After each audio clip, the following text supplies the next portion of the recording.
और माँ दुर्गा का वाहन सिंह कैसे बना गला खराब हो रहा है।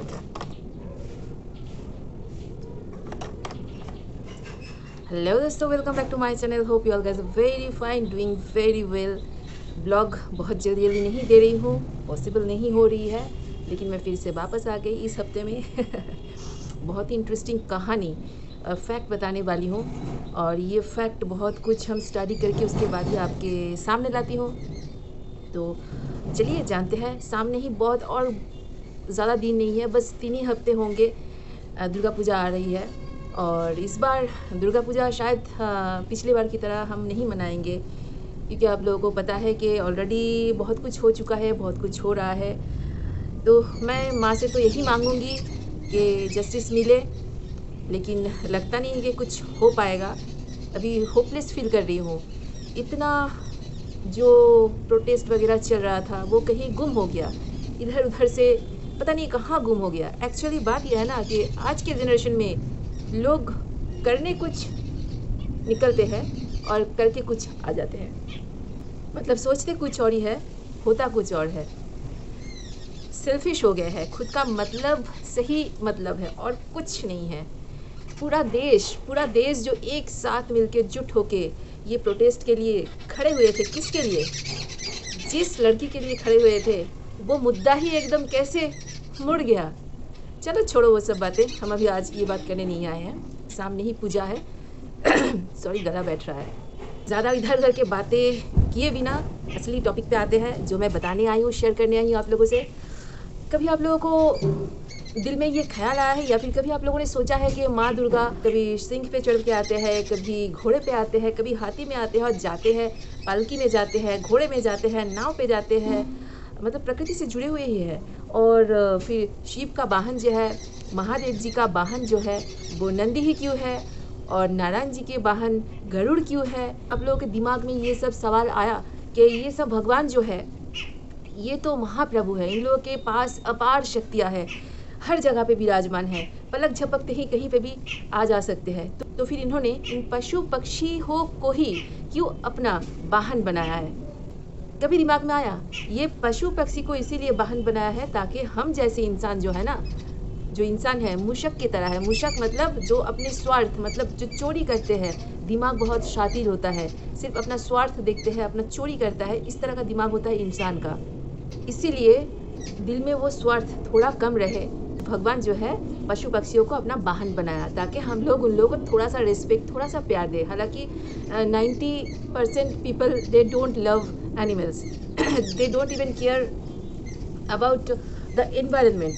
ठीक है, पॉपुलेशन इतना ज़्यादा हो गया है ना, तो कैसे अपना रहने का जगह पहले बंदोबस्त करे, खाने के लिए बंदोबस्त करे, या फिर इन पशु पक्षी या फिर ये जो नेचर है इनका रक्षा करे। अगर पशु पक्षी को हम ज़्यादा खिलाएंगे, एनिमल्स को हम ज़्यादा प्यार करेंगे, केयर करेंगे, खाना खिलाएंगे, नेचर्स को ज़्यादा केयर करेंगे, तो हम लोगों का खाने का क्या होगा? हम लोगों का जीव का स्वाद कहाँ जाएगा? इसको भी तो शांत करना होगा ना।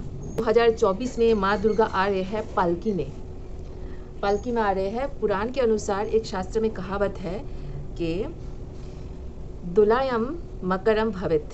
शास्त्र में कहा जाता है दोलायम मकरम भवित, मतलब दोला में, पालकी में जब आएंगे भगवान माँ दुर्गा, तब बहुत महामारी या फिर तूफान, दुर्भिक्ष, या फिर जो या प्राकृतिक जो नेचर का उलट पलट होना, जैसे कि अभी फ्लड हो रहा है, इस तरह का बहुत सारे महामारी आ जाएंगे।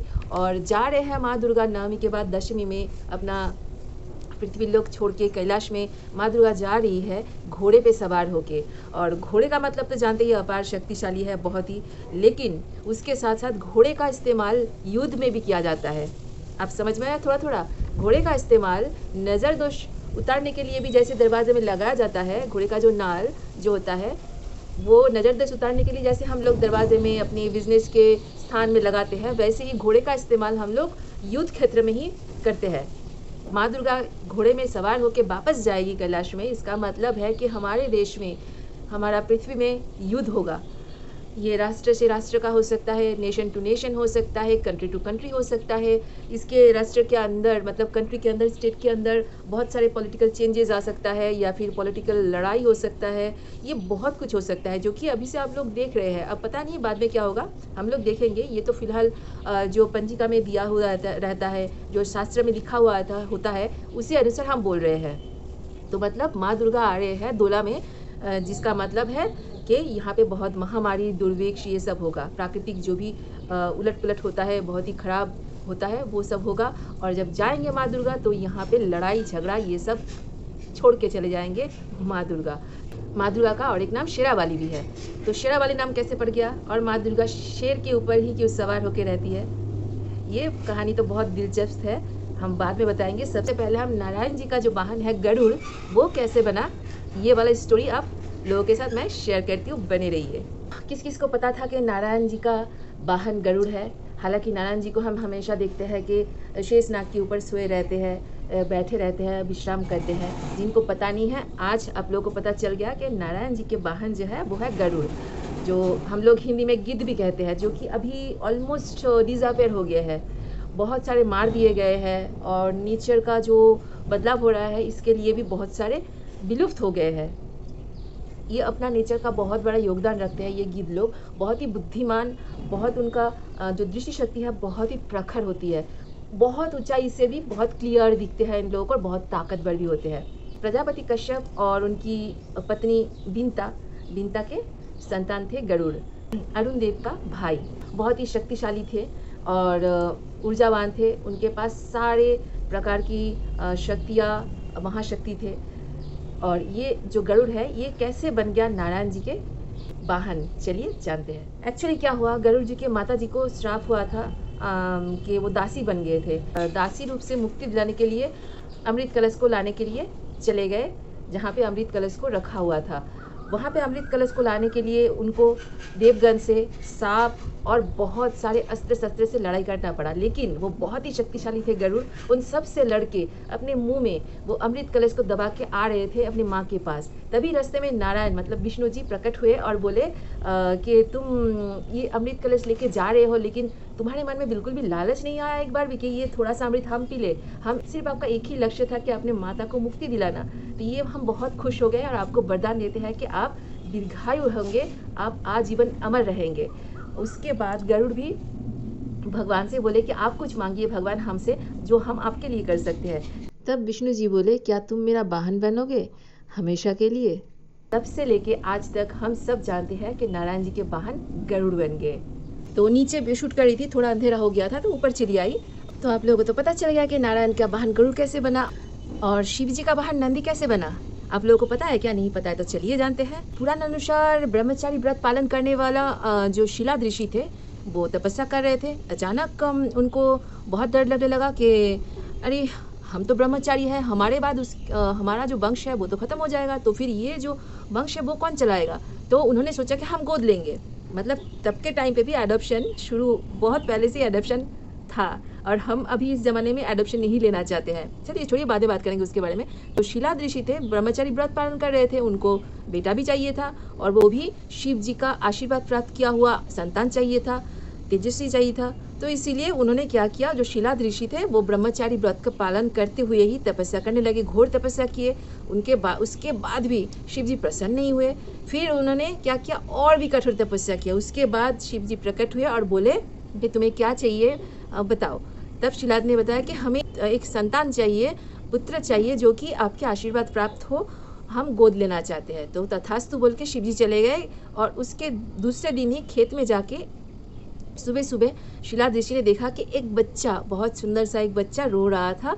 तो उन्होंने गोद में उठाया शिलाद ऋषि और देखा और सोचा कि ये कौन है।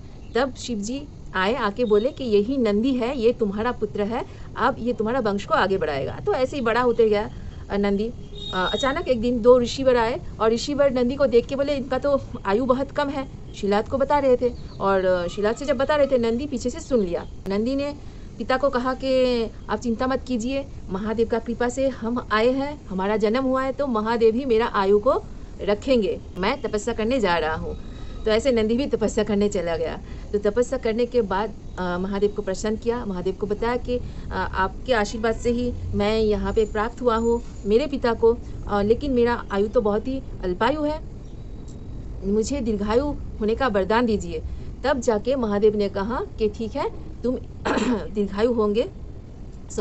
तब महादेव ने उनका जो नंदी का जो सर है वो बैल का सर बना दिया और उनको अपने पास अपने साथ ही रख लिए। तो इसी तरह महादेव ने नंदी को अपना वाहन बनाया और अपने साथ कैलाश में लेके गए। नंदी का जो सल्पायु का जो योग था वो दीर्घायु में बदल गया। किसी भी मंदिर में जाइए सबसे पहले नंदी जी को प्रणाम किया जाता है, क्योंकि सबसे पहले वही प्रकट हुए रहते हैं, वही बैठे रहते हैं। उनका दर्शन किए बिना आप तो महादेव का दर्शन नहीं कर सकते हैं, है ना। बहुत ही इंटरेस्टिंग स्टोरी है ना। चलो आगे जानते हैं माँ दुर्गा का वाहन सिंह कैसे बना, शेर। और माँ दुर्गा का और एक नाम भी है, वो है शेरावाली। वो रूप भी आपने देखा है कि हर जगह पे बहुत सारे माँ दुर्गा का वाहन बहुत सारा होता है, जाते आते हैं उनका बहुत सारे वाहन हैं। तो चलिए सबसे पहले जानते हैं अभी आखिर में कि माँ दुर्गा का वाहन शेर कैसे बना। हाँ, वैसे तो आपको पता ही है कि माँ दुर्गा एक मानस पुत्री थी। पार्वती ने बहुत ही तपस्या करके शिव जी को हासिल किया। तो ऐसे ही कैलाश में बैठे जैसे हस्बैंड वाइफ बातें करते हैं वैसे ही बातें कर रहे थे महादेव जी और पार्वती। महादेव जी ऐसे ही माता पार्वती को बोले कि तुम बहुत थोड़ा सा सांवली हो गई हो। तो ये जो बातें हैं, सांवली कह दिया, पार्वती को बहुत दुख पहुँच गया। देखिए पतिदेव, आपको पाने के लिए मैंने इतना घोर तपस्या किया, इतना धूप छाँव बारिश बहुत सारी कुछ सहन करने के बाद, बहुत बरसों तक तपस्या करने के बाद ही आप मुझे मिले। तो इसी तपस्या के कारण ही मेरा रंग सांवला पड़ गया। तो ठीक है, अगर आपको अच्छा नहीं लग रहा है तो हम जब तक गौर वर्ण का नहीं हो जाएंगे तो हम वापस नहीं आएंगे। गौर वर्ण हासिल करने के बाद ही हम आपसे बातें करेंगे। तो माता तो चले गए एकदम घने जंगल में तपस्या करने के लिए, अपना गौर वर्ण को लौटाने के लिए। हालांकि शिव जी ये सब जानते थे, ये लीला था, होना ही था। तपस्या कर रहे थे और उधर से ही एक बड़ा सा शेर पेट में भूख लिए आ रहा था और ऐसे ही तपस्या करते हुए माँ को देखा। और माँ का एक अलौकिक रूप था, जब तपस्या करते हैं उनका अलग ही तेज होता है। और ऊपर से वो माँ पार्वती है। हालांकि शेर को पता नहीं था कि वो कौन है, लेकिन शेर ने बहुत कोशिश किया माँ पार्वती का तपस्या भंग करने के लिए, लेकिन माँ पार्वती बिल्कुल भी तस से मस नहीं हुए, अपना तपस्या कर रहे थे। फिर शेर ने सोचा कि इतना दहाड़ने के बाद भी इनका तपस्या भंग नहीं हो रहा है, मेरे दहाड़ने से पूरा जंगल एकदम इधर से उधर हो जाता, तस से मस हो जाता है, सब कोई भागने लगता है, डर जाते हैं, मैं जंगल का राजा हूँ। फिर भी चलो ठीक है, कोई बात नहीं, हम भी इंतज़ार करते हैं, इनका तपस्या भंग हो जाएगा तब हम इसको खाएंगे। तो माँ पार्वती ऐसी वर्षों तक तपस्या करती रही और उसके साथ साथ ये शेर भी वहाँ पे भूखा माँ के साथ ही बैठा रहा। मतलब अनजाने में ही सही, लेकिन शेर का भी एक तपस्या ही चल रहा था। उसके बाद शिव जी बहुत प्रसन्न हुए, आए और माँ को आशीर्वाद दिया कि तुम जाके गंगा नहा लो। गंगा नहाने के बाद तुम्हारा वर्ण जो है, रंग जो है फिर से गोरा हो जाएगा और उस रूप को गौरी कहा जाएगा। और तुम्हारा ये जो रूप है, सांवला रूप जो है, वो कौशिकी रूप से जाना जाएगा पूरा पृथ्वी में।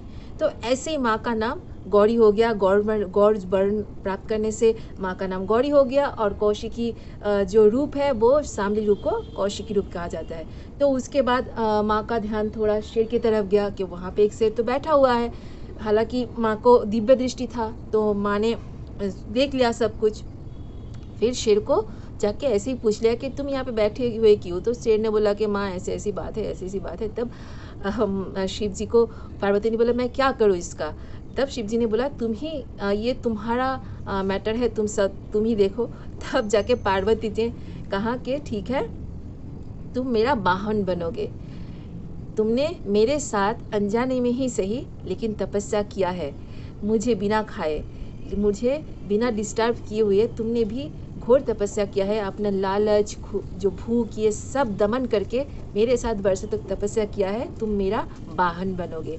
तो ऐसे ही माँ ने शेर को अपना वाहन बना लिया और उसी रूप को कहते हैं शेरावाली। तो कैसा लगा, दिलचस्प था ना।